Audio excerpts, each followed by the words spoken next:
Merry Christmas naman din po ako back. And then, after siguro mga a month and a half po na mas naging madalas na po yung pag-message namin on social media. Anong nakita mo sa kanya? Para nagtiwala ka ulit at maliwala ka ulit. Miss Jessica, nung nagkita ulit po kami, after several months po of talking on social media, parang po yung nagbago.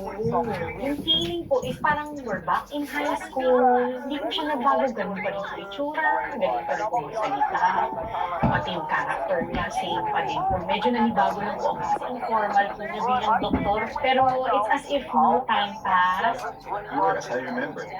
Kind, loving, selfless, God-fearing. We reconnected at the perfect time. We are now the best versions of ourselves. Sa muling pag-cruise ng kanilang landas, mas nakilala raw ni na Carla at Doc Reg. I think we're in heaven. I do not think this is in heaven. We will come from you. Look, it's a new God.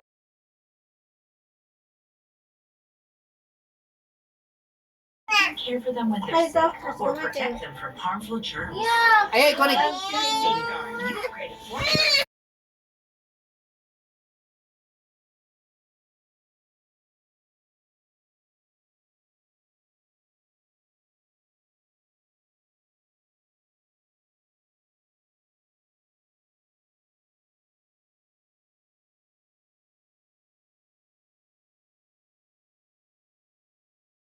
Blood. protection. Unlike another Katong sa antibiotic, it kanita. protects against Katong 10 sa types mo, of harmful germs.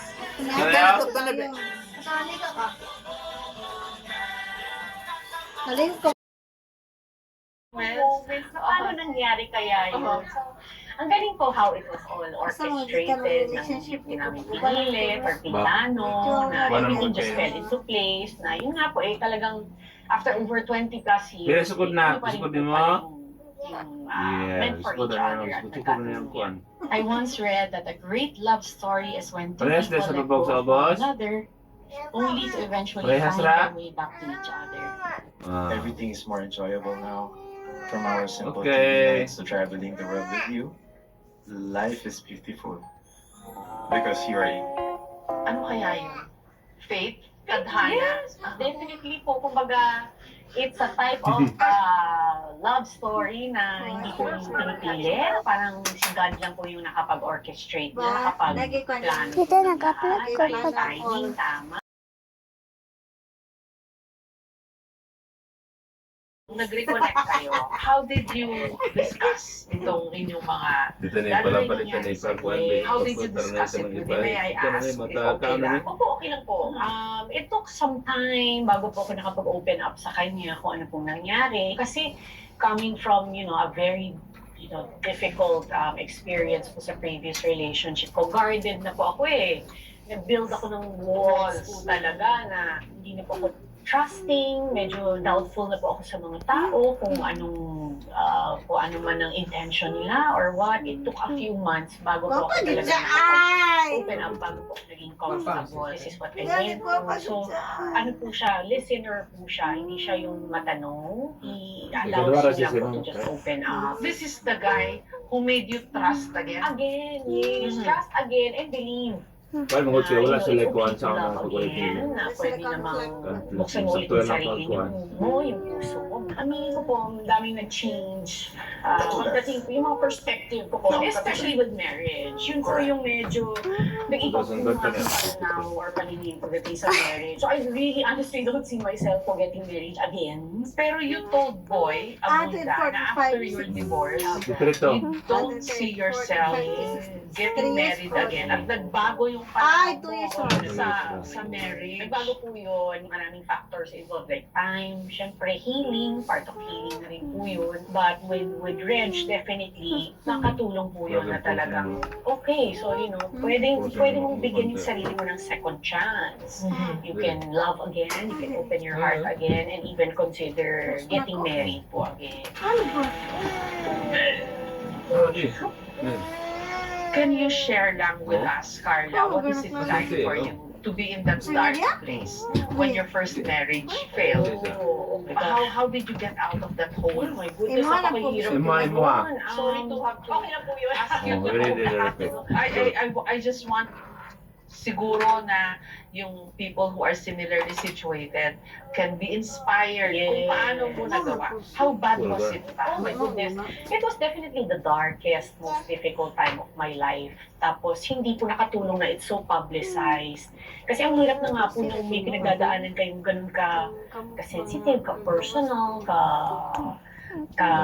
my goodness, kasama or kalala. Parang as much as you want to keep it private, unfortunately, pareho po kami celebrities. So talagang people blow up, whatever information they get. So talagang yun po yung pinakamahirap po na pinagdaanan ko talaga sa Kasi ang buhay ko. kayo nung first marriage Opo, mo, 7 weeks lang po yun. Kaya 5 weeks na lang ngayon, mabibit ko na. Nakaka 2 weeks na po kami. 5 weeks na lang, nabit ko na po yung record. Mabuti na pagtatawanan mo na lang. lang po na pagtatawanan ko na po siya ngayon. Sagot sa pagkasal. Pag Ano sagot sa pagkasal ng Tom? pa rin naman po siya, but at least I'm Dili, able to 7 weeks. more comfortably talk. 1 month. So ano pala yung biggest lesson, Oh my Carla, goodness. in life? You had a long dating history, and then maayos naman lahat, and then biglang nag-crumble na lang ng ganun-ganun. What's the biggest lesson that you can share? Siguro po Siguro is, sa of course, kasal there's ko no rin sila ba? problem in loving another person, trusting another person, pero forgiveness, of course, part po yan. Pero I guess, isa sa lessons ko is pag may mga red flags po talaga, huwag isasantabi. Of course, wala namang pong taong na perfect.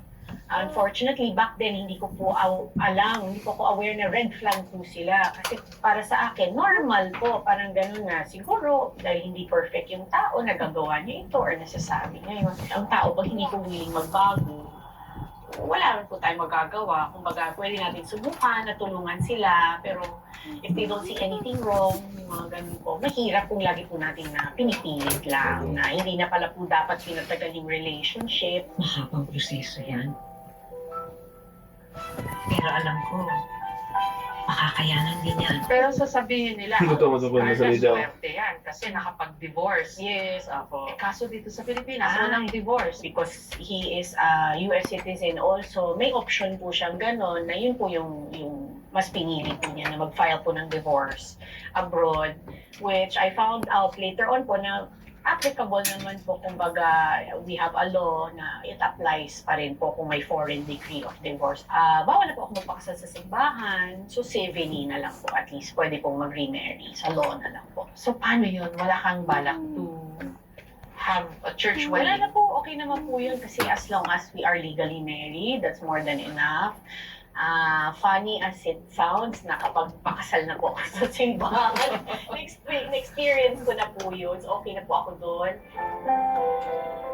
So it was still very solemn yung wedding po. Yung nagkasal po sa amin ay local government. Thankfully, pumayag naman po siya na mag-incorporate pa rin po ng yung mga symbolic parts katulad ng unity candle, cord, veil, mga ganun. So kahit civil ceremony po siya, in a way, kahit paano medyo may influence pa rin po ng Catholic faith. Hindi naman nabawasan yung romantic angle. Ay, hindi Or po. romance Wala points. Hindi po, not at all, because it was set in a beautiful garden. Parang simbahan mo din po talaga, nasa altar po kayo. So kahit hindi po siya physically sa loob ng simbahan, meaningful pa rin po yung So di na siya pwede sa trabaho. Kasal naman Pwede siya. na po akong kinasal sa Eh, di ba, simbahan, di ba, gaan na. Oo. Drama. Iba pa rin po yung actual talaga kasi of course alam niyo po and completely aware kayo na ay ito totoo na ito. Hindi na kayo artista, walang cameras, hindi ito fake. And iba po yung experience kung kasal ko ngayon na talagang Kung sa ilong po, sa mata ba? that was the one already. Wala naman po nag-iisip. Ang ilang kasal ko kaya ito, wala naman po nag-iisip ng ganun. Pero iba po yung saya talaga ng, alam nyo, oh my gosh, this is the real deal. I can never imagine my life. Karon ba, or saan life kayo mga would be children? had we never met again. Sayo sa I love you with everything I am. Did you go through Naka-NGS sila. a phase na, Lord, naman, dito mo rin naman pala ako dadalhin. Sayang naman po lahat ng pinagdaanan. Sana hindi mo na lang ako sana hindi na lang ako nadapa. May mga ganyan ba? Yes, definitely meron pong ganun. But of course, looking back, kumbaga yung faith ko kay Lord na parang okay, kinilangan ko po talaga lahat Ba- pagdaanan. pero Lahat pala ng side ito nangyari nga, at hardship, kailangan ko ng labot ka sa pagdaanan hardship on na our own sa separately. part, Parang pero makaabot Need kami. din mo siya. So, part po oo, yun ng mga divine plan kwan. ni Lord. So, Thank you, para Lord, mas sa- strong. O, natin ka sa now giving kanang the happy. clearest answer to all Yes! my painful wives. More. As a wife with a ring on my finger and a heart full of gratitude. I was lost trying to find my way home, trying to find peace. But ultimately, every single step Gabi was pa? worth it. Ba? I'm home Lugay at na last. kisiman. Naging usap-usapan din nitong nakaraang taon ang pag-amin ni Carla na sumailalim siya sa egg freezing procedure taong 2024. Ang egg freezing, medical procedure kung saan kinukuha ang itlog o egg mula sa ovaryo ng babae at iniimbak sa napakalamig na temperatura para magamit sa pagbubuntis sa hinaharap. Sorry ha, kasi it's a very Filipino tactless thing to ask about. But I heard that you had your eggs frozen. Yes. Yes po, I did po last year. Of course, that time, di pa naman po ako ikakasal pa. I wasn't engaged yet. I went to a very reputable clinic